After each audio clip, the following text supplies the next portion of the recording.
Nam-myoho Renge Kyo, Nam-myoho Renge Kyo, Nam-myoho Renge Kyo, Nam-myoho Renge Kyo. Science has sent orbiters to Neptune, eradicated smallpox, and created a supercomputer that can do 60 trillion calculations per second. Science frees us from superstition and dogma and enables us to base our knowledge on evidence. Well, most of us. Previously, I've explored how organized faith and primitive religious values blight our lives. You take the women and dress them like whores on the street. I don't dress women, they dress themselves. No, but you allow it as a norm. The fault line runs deeper even than religion. There are two ways of looking at the world, through faith and superstition, or through the rigors of logic, observation and evidence, through reason. Yet today, reason has a battle on its hands. I want to confront the epidemic of irrational, superstitious thinking. Would you understand somebody on the spirit side with the name Charles? I believe that I give... You really believe it? I believe absolutely. Seriously, 100% that it's true, because it's been proven to me against my rationality. It's a multi-million-pound industry that impoverishes our culture. Astrology leans toward the divine and the sacred, words which I know you don't like very much. And throws up New Age gurus who exhort us to run away from reality. The tree-ness is the spiritual quality. Or the rockness. Or the rockness. Yeah. As a scientist, I don't think our indulgence of irrational superstition is harmless. I believe it profoundly undermines civilization. Reason and a respect for evidence are the source of our progress, our safeguard against fundamentalists and those who profit from obscuring the truth. We live in dangerous times when superstition is gaining ground and rational science is under attack. In this program, I want to take on the enemies of reason.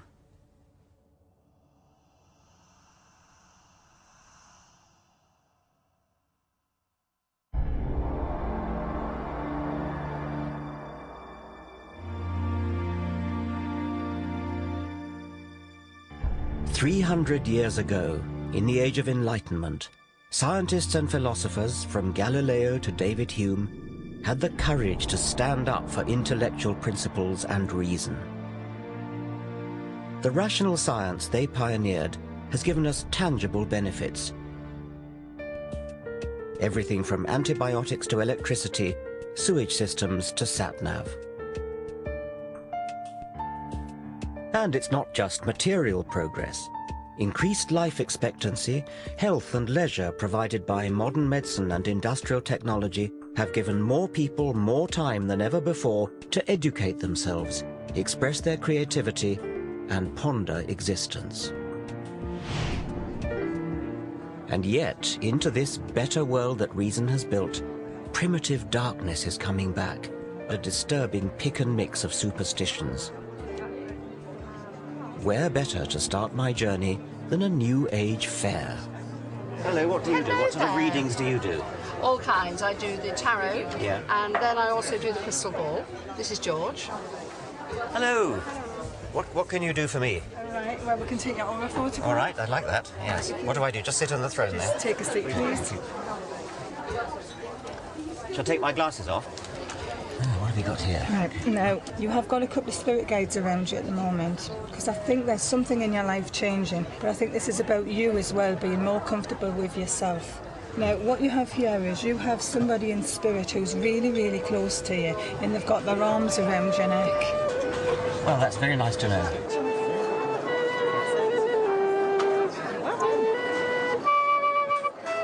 All these people reap the rewards of science and reason, but many here revel in a foggy suspicion of scientific thinking.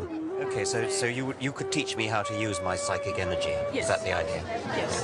You can rely much better on that than on your head. Irrationality is woven into the fabric of modern life. We unthinkingly indulge unscientific delusion. I'm the rather schizophrenic Gemini. Aquarius. Pisces. Astrology is so pervasive that just about everyone has been indoctrinated with the alleged character of their star sign. They're fiery, a bit unreliable, they love traveling, they're very expansive, they're quite spiritual. Loyal, spend too much money, good leader. They can be a bit moody, swinging one way and the other. They can be very bubbly 1 minute and then a bit down, and you never know what you're going to get with them, my husband says.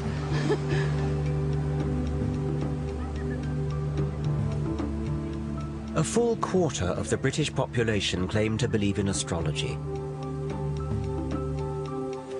That's more than believe in any one of the gods touted by religions. Day in, day out, astrological horoscopes get far more newspaper column inches than science. Amusingly, it falls foul of our modern taboo against lazy stereotyping. How would we react if a newspaper published a daily column that read something like this? Germans, it is in your nature to be hard-working and methodical, which should serve you well at work today. In your personal relationships, especially this evening, you will need to curb your natural tendency to obey orders. Chinese, inscrutability has many advantages, but it may be your undoing today. British, your stiff upper lip may serve you well in business dealings, but try to relax and let yourself go in your social life. And so on through 12 national stereotypes. Of course, the astrology columns are not as offensive as that, but we should ask ourselves exactly where the difference lies. Both are guilty of facile discrimination, dividing humanity up into exclusive groups based on no evidence. So now I want to find out how those who trade in such irrational nonsense can possibly justify what they do.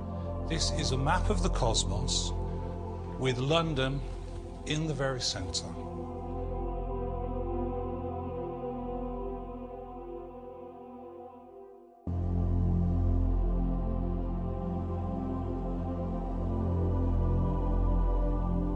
I always thought that by the 21st century, science and reason would have long since cleaned up.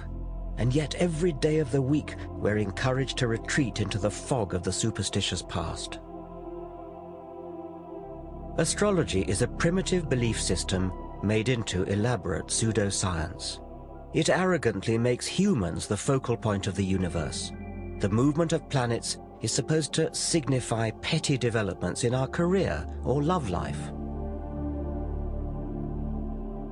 It was developed in the 2nd century AD by the philosopher Claudius Ptolemy and has not moved on since, despite the discovery of new planets and despite a shift in the Earth's rotational axis that has thrown Ptolemy's zodiac out by 23 degrees. You could ask a question. You could say, who has stolen my money? It never made sense when it was first invented, and it makes even less sense now. Reel it off as though you mean they get it right. Do you think there's an actual physical influence of the planets that somehow beams down and influences people?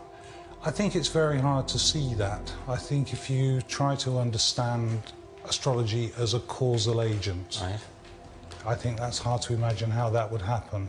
I think you have to look at the planets as signifiers. When you look at the movement of Saturn around the zodiac, it's a very strong signifier of what's going on in individual lives.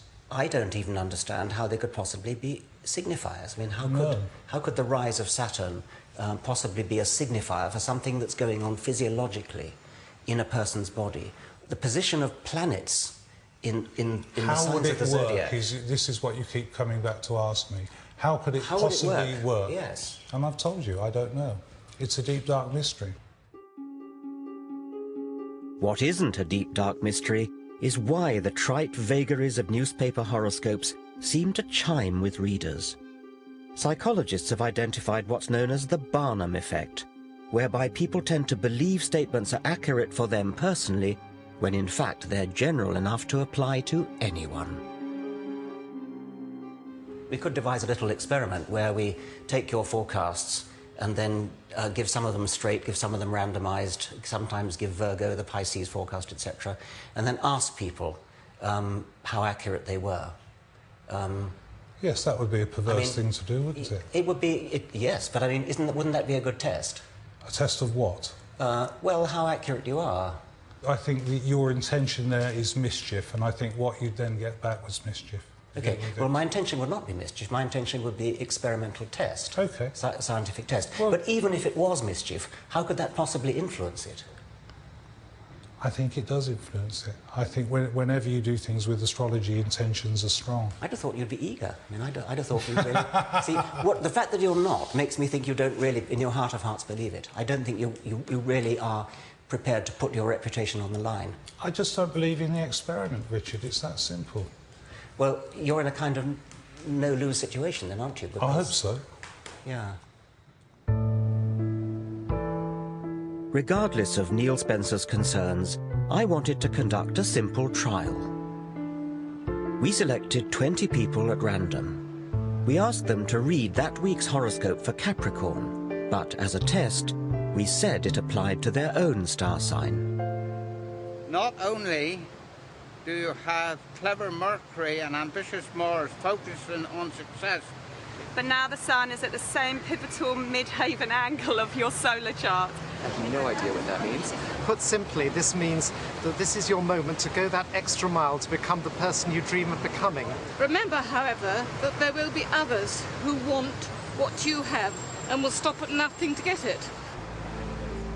Astrologers say this should fit just Capricorn and not the rest. But what actually happened? Yeah, maybe.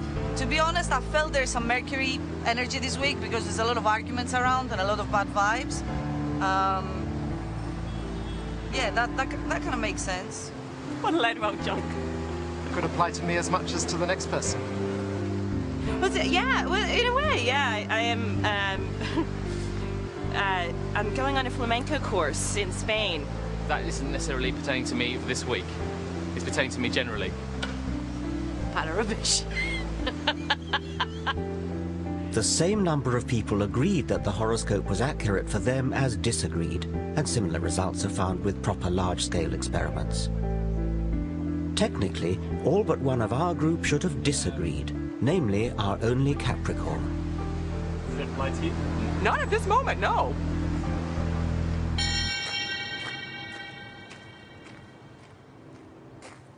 Am I taking this too seriously? I believe astrology misleads the public, denies scientific progress, and belittles our universe. There's a far richer way of looking at the cosmos. Astronomy is a triumph of the human intellect, a real science, constantly enriched by new evidence. Forget about the astrologers' charts with their constellations and planets moving in and out of this house or that house. Go into a real observatory and look at the Milky Way. Or go out into the country on a moonless night. Just lie on your back and gaze up at the stars. The heart-stopping sight you'd see is 100 billion stars spinning through an expanding universe at a speed of 1 million miles per day. The light from some of the closer stars started its journey at the time of the dinosaurs. You're staring into a deep time machine.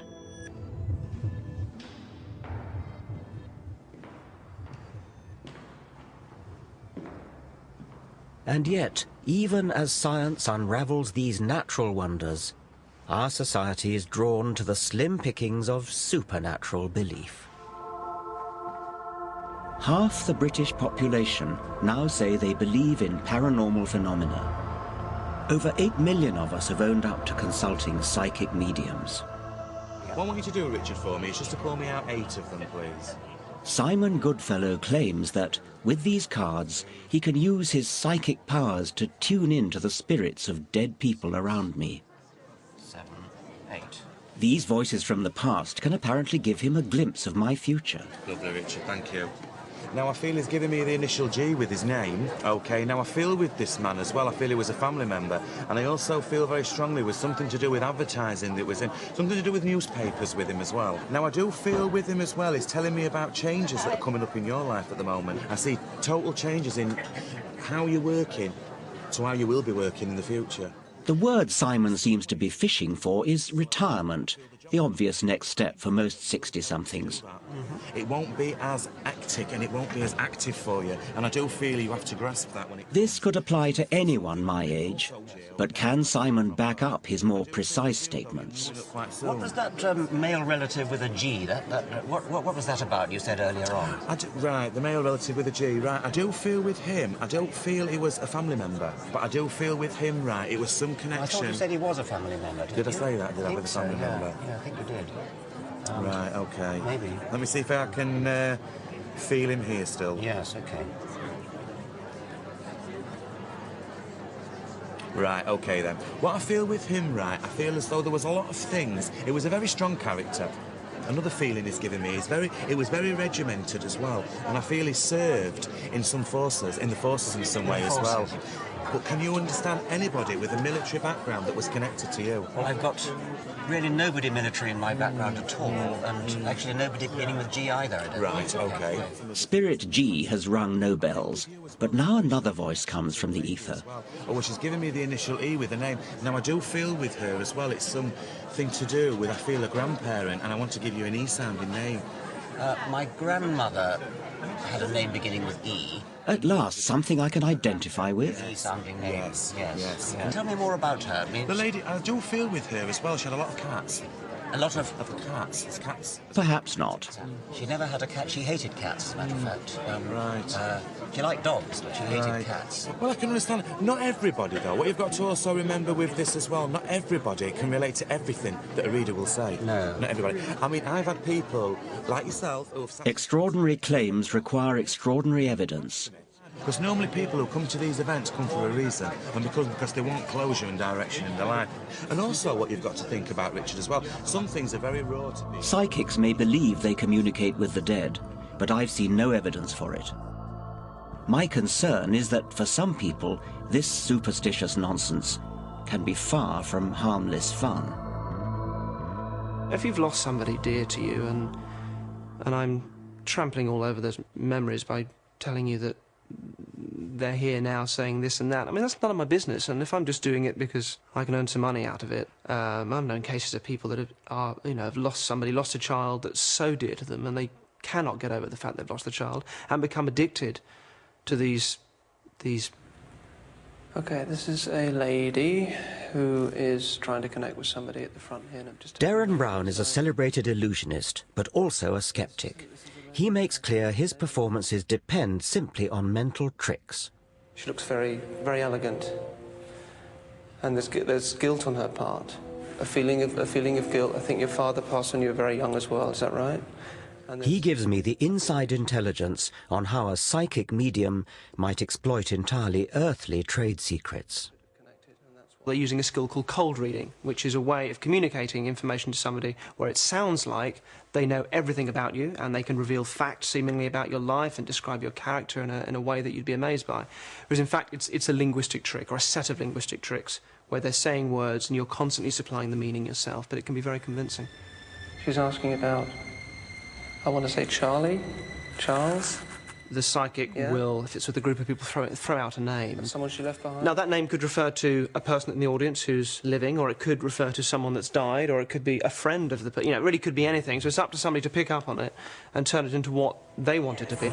Is it another relationship that you had? Sorry? That's my ex-husband's name. And of course, if they say, yes, that was my husband, then the reader can go, yes, that's right, he's here, he's saying he still loves you, or whatever that is, and they turn it back into, make it sound as if they were saying it was your husband, when in fact it could have been anybody, it could have been the name of the person that was sat there. Lily or Lucy or something like that. Yeah? Far from it being all vague or saying things that apply to just everybody, you'll get very specific details. She's saying something about a hat that you used to like, or something with a hat, yeah? One thing I saw was... there's a dog. He's saying something to do with his dog that used to sleep in the hallway. And the answer sort of came back, sort of, no. Yeah, well, it's something in the hall. It could be a picture of a dog. Is there a picture of a dog in the hallway? And the answer came back, no. I mean, I've just put up another picture. I put up a picture in the hallway of the family or something. That's it. He's saying he doesn't like the picture in the hallway. The dog was forgotten. It actually started off talking about a dog.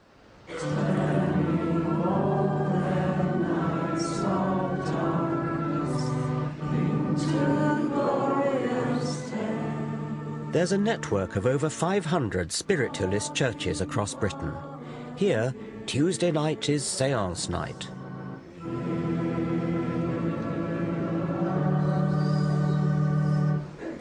And we ask that we can now build a bridge between this world and the next, so that we can once again go some way to proving that we survived death and that our loved ones in the spirit are forever with us. Amen.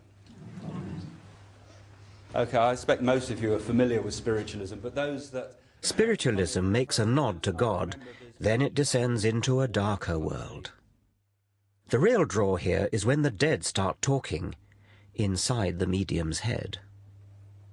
Okay, well, the first link that I want to do is I feel I've got somebody giving me the name Charles.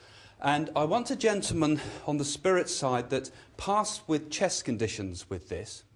And there's something about a name that sounds like, it sounds a bit like Devon, but I thought I could hear, could be Davon or Davenport, something like that. And I feel over this side somewhere. Can anybody understand this so far? The lady close to the bookshelf there. Would you understand somebody on the spirit side with the name Charles? No, but I have a home in Davenport. You have a home in Davenport? Yeah. Okay. Isn't what you're doing cold reading? Well, depends what you call cold reading. This is something that a lot of the rationalists have come up with, is saying that what you do is you say something and people basically make it fit. So I'll see if I can find the Charles in a minute, but let me just give you a few things that I can feel about you. Has there been a few problems with a stomach condition around you? Because I feel as if I want to go to my stomach and I feel uncomfortable there. Does that make no sense to you whatsoever? No. Well, would you understand then a lady that I want to connect with on spirit's side that would suffer with the stomach condition? Yes. Because I'm being given the stomach condition, yes. Okay? And I feel with this lady, I want someone that's a fairly comfortable build, I would say. A bigger build lady, not a slight build lady that's given me this, yes? Yes. Yeah? I think when you really examine the evidence of what myself and other mediums do, you will find that a large proportion could never be explained away by something like cold reading. It's because there are sometimes such specific details that come through. And I'm seeing like a painting, or a print it would be, of a painting that looks like a Stubbs painting. You know, the ones of the horses and the pigs and things like that? The lady in the white at the back there, I'm not around you, am I? Oh, I hate it when I can't find the link. Let me see if I think if I were talking to someone in the spirit world, I'd say things like, what's it like being dead? Can you see the whole of the universe? Why do you ask them such banal questions? Yeah, good point. But I think what happens is that mediumship comes from the non-rational, non-verbal parts of the brain, if there's such a thing. I believe it's a blending of thoughts between myself and the spirit communicator. But if only it could be just like a telephone line. Let me just see if I can get a little bit more information from her first. If you've convinced a person that that's their grandmother to the point that they're actually crying, I mean, surely those tears enough are perhaps proof that they've had proof that that really is their grandmother that's making the communication. It could indicate just desperate wishful thinking, perhaps. Now, don't feel I'm with a Stephen Bennett, but I've got those things I want to bring together somehow with particularly a car crash. My friend Ben died in a car crash and his best friend was called Steve. Your friend Ben Parson, but it's not Bennett, as I said, but it was Ben. Let me see if I can describe Ben to see if we can... Beyond whether it's true or false, what concerns me as well is the exploitation of often vulnerable people. Can I say, when you were buying the new shoes, had he been on your mind at that time? He's on my mind all the time, really. Yeah, but, because it's as if I was particularly felt him around me at that particular time. That's why I feel I've got the connection with that. And, you know, his message is really, in a way, sorry. Because he can't... Do you feel it might actually be damaging to some people, stopping them from letting go after they've lost somebody that they love very much? It's a good point, but a lot of people bring up that. But I believe that it does help people to progress and move forward. He gives me the feeling that... But do people move forward, or do they get addicted to a spiritual hit? Most of this congregation are regulars. Craig Hamilton Parker's grasp here seems impressive until it transpires that he's already read this bereaved girl before. He actually had a tyre on the left hand. side of his car changed before the accident, and the police thought that it was something to do with that. And I had a message from you before saying it was something to do with the tyre. I've given you a message about him before. Okie dokie, I can't remember that. But anyway, I want to sort of feel his... I believe what I do is absolutely true. I believe that I give... You really believe it? I believe absolutely Seriously, 100% you believe it? that it's true, because it's been proven to me against what I believe is against my rationality. But it's been shown to me so many, many times that life continues. And personal proof that I've had that has given me proof of my father past of continuation of spirit. I mean, incredible things that are so very personal and subjective, they're hard to argue a case for. But for me, it's been life transforming. And I believe, as I was helped, I can help others.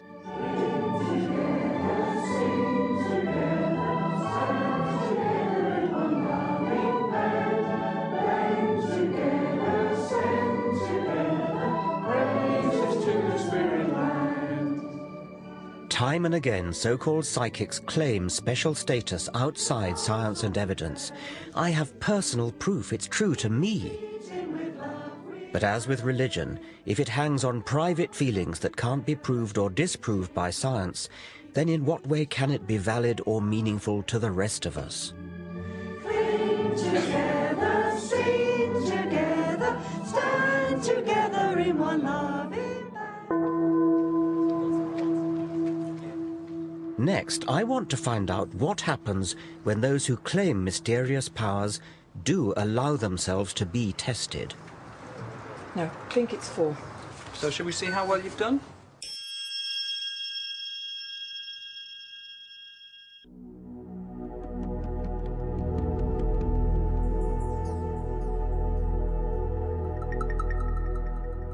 I want to show how scientific reason is always the best way to look at the world and explain the dangers of superstition.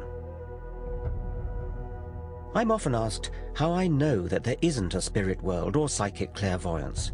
Well, I don't. It seems improbable, but unlike the fixed worldviews of mystical faith, science is always open to new possibilities. Scientists test and retest evidence, refreshing our understanding of reality.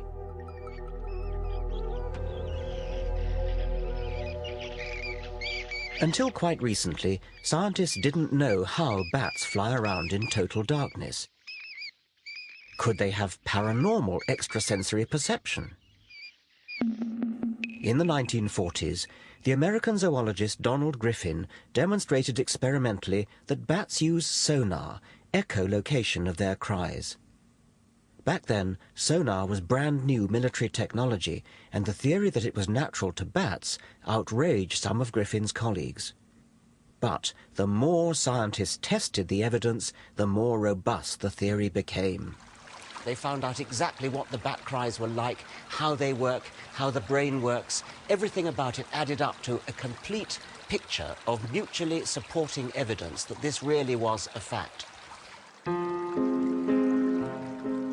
It's this cumulative build-up of corroborating evidence that distinguishes the discovery of bat sonar from alleged paranormal effects. The so-called evidence for psychic phenomena is not robust, but will-o'-the-wisp. The more we look at it, the weaker it becomes.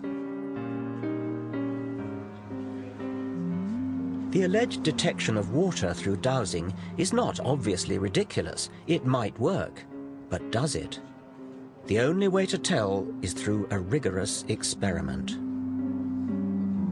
How does dowsing work? That's the #1 question, and nobody can answer you. Well, I reckon I'm convinced that something is helping me to douse. One of the earlier chaps thinks it's God. How do you do it, then? What's your principle of dowsing? I think the question, and I expect God to respond in a way that I understand. I'm going to expect the right-hand one to point to the camera and the left-hand one straight forward. Yeah, OK. Look, it's following round. Yeah. And have you done the test yet in the tent? Yes, I did. Yeah, and what was the result? I was going to get 6 or 8, 100%. Yeah, and what happened? 1. So what do you make of that, then? He's having his laugh, isn't he? He loves a joke. Yes. You don't realise. Do I get second goes at it? Oh, yeah, you can have as many goes. The psychologist Chris French thinks there may be a simpler explanation. He has devoted his career to investigating claims of the paranormal. And now he has set up this test for dowsing, a properly controlled double-blind trial. In each of these rows, just one container, chosen at random, holds a bottle of water. All the rest contain sand. Neither the dowsers nor the tester are allowed to know where the water is until the boxes are opened. So there are no unintentional giveaways. Have another go. Safeguards like this make the double-blind trial one of the crowning achievements of scientific reason. Okay, put it on the end one then. Number 6 again. I'd say so. Okay. Right. What you'll typically find when you talk to dowsers is they'll give you lots and lots of anecdotal evidence, lots of stories about how they discovered a leak in their neighbour's pipes and so on and so forth. But there are always other possible explanations there. Yes. What we're trying to do is set up conditions which would rule out any of those other explanations. But then we get down to the very fundamental, basic issue: can the dowsers actually do what they think they can do? Yes. Okay. I think it's 4. I think it's 4. So shall we see how well you've done? This is sand. In that case, I can't do this. This is the waters in number 5. Sand again. This time, guess was bin number 3. And this time you're correct. That's water. I'm afraid that's sand. Yes, we've actually got 2 possible words. Final trial, it's sand again, I'm afraid. In that case, I'm 100% wrong again. Well, you got 1 right out of 6, which is what we'd expect by chance. So far, they're performing pretty much in line with mean chance expectation. In other words, guesswork. Yeah. So no one has scored more than 2 hits out of 6. 3. The people you've been testing, do they understand why they're being put through the double-blind procedure? I think once we've explained it to them, then they appreciate why someone who is perhaps sceptical or doubtful about their claims would see that that was necessary. What's interesting is it doesn't actually tend to dent their confidence at all. Which suggests that they're completely sincere. I think they are completely sincere. Yes. And that they're typically very, very surprised when we run them through a series of trials and actually say at the end of the day, well, your performance is no better than would expect just on the basis of guesswork. And then what typically happens is they'll make up all kinds of reasons, some might say excuses, as to why they didn't pass that particular test. I feel the whole test is wrong. I'm shocked beyond words that this has happened. But I did say from the outset, couldn't we just sort out some grey blocks and some scaffold boards so that I can walk above it, which is what I would routinely do and I've done for 40 years. Who knows where or what bottles were in what tubs. That's the whole point, isn't it? That's the whole point. But if you understand dowsing like I do, you'll understand that everything leaves an image. This state of denial is extraordinary. Even when confronted with hard fact, these dowsers prefer not to face up to truth, but retain their delusion.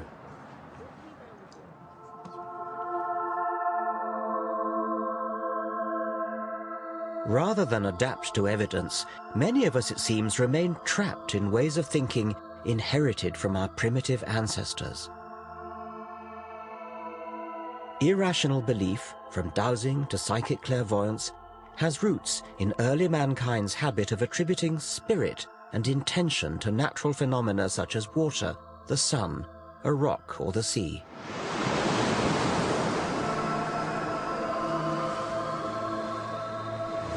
The sea has often been thought to be a malevolent force actively out to get you. In 480 BC, King Xerxes of the Persians built a pontoon bridge across the Hellespont, and a rough sea came and wrecked it. And King Xerxes was so furious that he sentenced the sea to 300 lashes. I wonder whether there's something of King Xerxes in all of us to this day. We don't want to believe that things just happen. We want to believe that there's some kind of deliberate intention behind everything, even where inanimate objects are concerned. And perhaps that is the key to humanity's belief in the supernatural.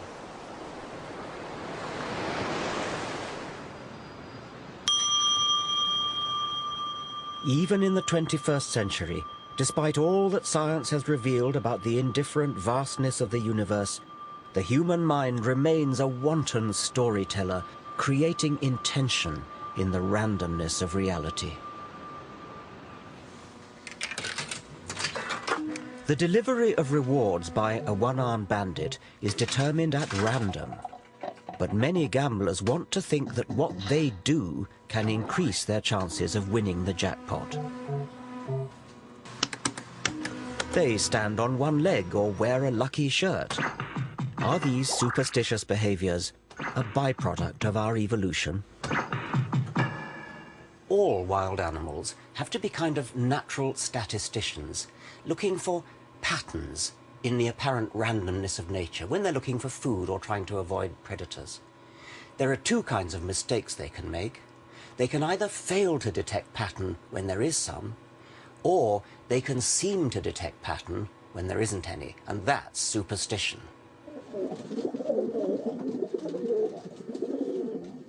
60 years ago, the American psychologist B.F. Skinner investigated the behavior of pigeons, rewarding them with food when they learnt to peck a key in the feeding apparatus.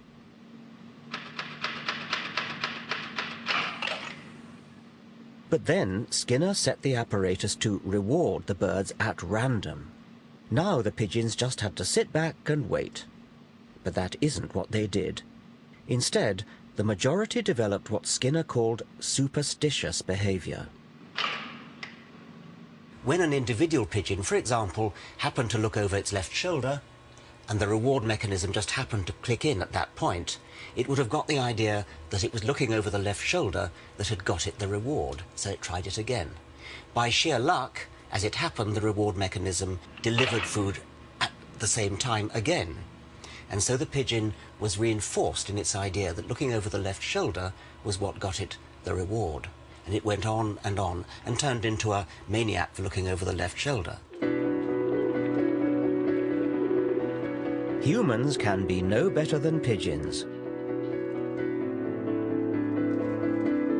We constantly create false positives. We touch wood for luck, see faces in toasted cheese, fortunes in tea leaves. These provide a comforting illusion of meaning. This is the human condition. We desperately want to feel there's an organizing force at work in our bewilderingly complex world.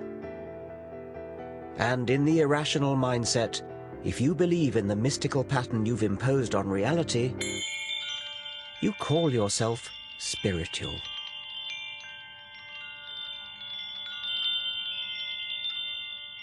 Spirituality is a prized commodity.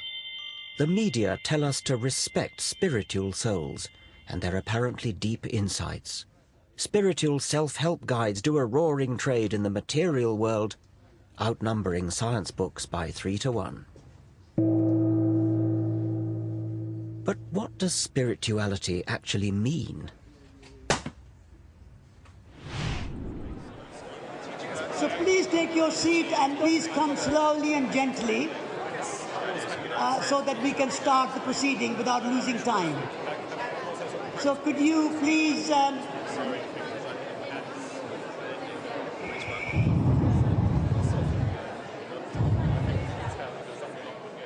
Satish Kumar is the editor of Resurgence, an ecological magazine at the sandal-wearing end of the Green Movement, and he counts amongst his many fans Prince Charles and the Dalai Lama. I represent the entire history of evolution. I was present in the beginning, the first Big Bang, and I'll be here for billions of years to come.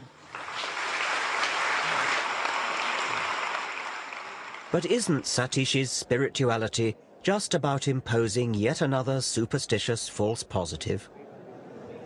World is made of two elements. One element is visible element. The other aspect of creation is invisible dimension, things we cannot see. So what is that element which is invisible? I call it spiritual. When you go in a room, you say, there is a good feeling here. There's a spirit of the room. Well, now you've changed to something rather different. The spirit is very big and very holistic and very inclusive word. It is not defined in a one particular way. So when you go in a room, you can say the tree has a spirit. A rock has a spirit. It's a living rock for me. Nature without spirit cannot exist. Like a tree cannot exist without the sunlight, it cannot exist without rain, it cannot exist without soil, also it cannot exist without the tree-ness. The tree-ness is the spiritual quality. Or the rockness. Or the rockness. When you talk about the rockness or the quality of a rock, I can see as a scientist a rock has hardness and things like that, but I think that's not quite what you mean. It sounds as though what you do mean is something imposed by the human observer. A rock is atoms. But there is a rock quality in the rock. Well, that's a matter of assertion. I mean, you are now simply asserting that. Asserting, I'm understanding it. This is my understanding. Okay. Some may understand more fully than others, but it is not imposed. It is there. It all sounds very poetic, but it's not reality. Like priests, mullahs and rabbis, New Age mystics ceaselessly attempt to fill gaps in human understanding with fabricated meaning. Science and rationality are often accused of having a cold, bleak outlook. But why is it bleak to face up to the evidence of what we know? The word mundane has come to mean boring and dull. And it really shouldn't. It should mean the opposite, because it comes from the Latin mundus, meaning the world, and the world is anything but dull. The world is wonderful. There's real poetry in the real world. Science is the poetry of reality. And yet today, science is under attack. Next, I want to look at the dangers that poses. Why do I have to trust, the GP? Why do I have to trust the Royal Society? I think you're so close to being right, but yet you're damn wrong.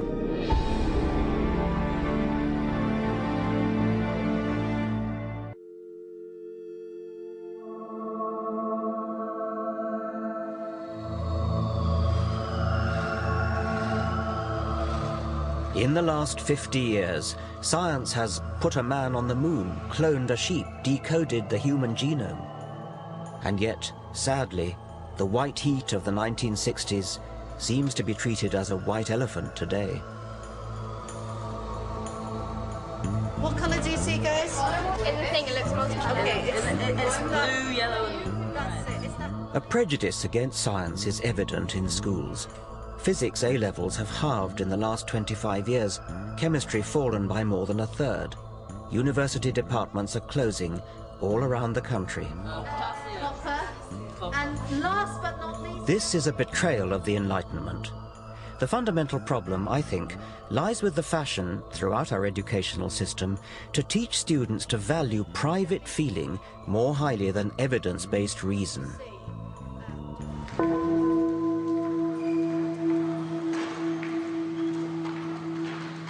This is rooted in the postmodern relativist agenda.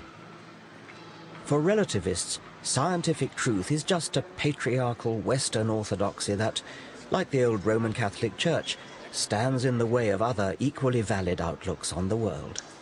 With things like the paranormal, the drive for alternative medicine, all these kinds of movements away from the orthodoxy in science, I see it a lot as like the Protestant Reformation was vis-a-vis Roman Catholicism. Internet, in a way, is kind of functioning as a kind of information source, very much like the printing press did in the 15th century and 16th century, that is in a sense empowering people to sort of look up stuff for themselves in terms of different kinds of treatments and things like that, and in a way not trusting the experts anymore. And well, look, why do I have to trust, the GP? Why do I have to trust the Royal Society? I think you're so close to being right, but yet you're damn wrong. You're absolutely wrong.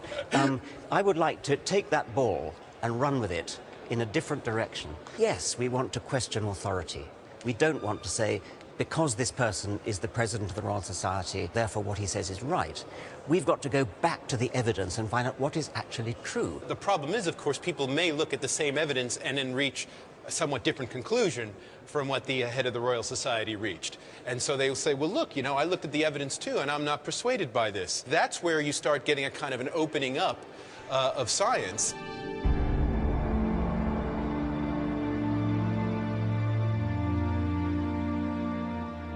Steve Fuller is of course right that the internet is revolutionizing how we use and consume information. But the impersonal algorithms of internet search engines do not weed out robust evidence from unsourced, uncorroborated assertion. Wikipedia World presents both great opportunity and huge danger. Paranoid conspiracy theories circulate unchallenged. Sometimes they're relatively harmless, like the rumor that NASA faked the moon landings, which is a bit of a joke because the evidence for going to the moon is so strong. But how about the malicious and utterly unfounded rumor that 4,000 Jews were tipped off by Israeli agents not to go to work in the World Trade Center on 9/11? It's one of the nasty lies circulating as truth in the blog community of racists and religious fundamentalists. Now such people can find each other anywhere in the world instantly, whipping up scares and reinforcing their paranoia and delusions. As evidence is devalued, even medical progress has become a target. Her lungs had gone into spasms, she was vomiting. Hundreds of families blame the MMR vaccines for autism, brain damage and meningitis. When one report, now widely discredited, wrongly linked MMR vaccine with autism, an innuendo circulated that the establishment was conspiring to risk our children's health. It led to hundreds of thousands of parents failing to protect their offspring from the threat of measles, a serious disease that, in Afghanistan, kills 35,000 people a year. This is the world of private hunches and no respect for evidence. Reason has built the modern world. It is a precious but also a fragile thing, which can be corroded by apparently harmless irrationality. We must favor verifiable evidence over private feeling. Otherwise, we leave ourselves vulnerable to those who would obscure the truth.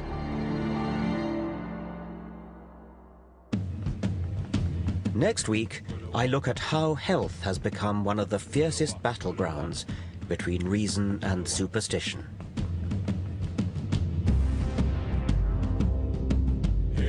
Starting next on E4, a telling word association test for the Big Brother housemates. And More 4 is getting to the heart of Britain's childhood obesity problem in Supersized Kids. Film 4 is showing Pitch Black, the cult sci-fi movie that shot Vin Diesel to fame.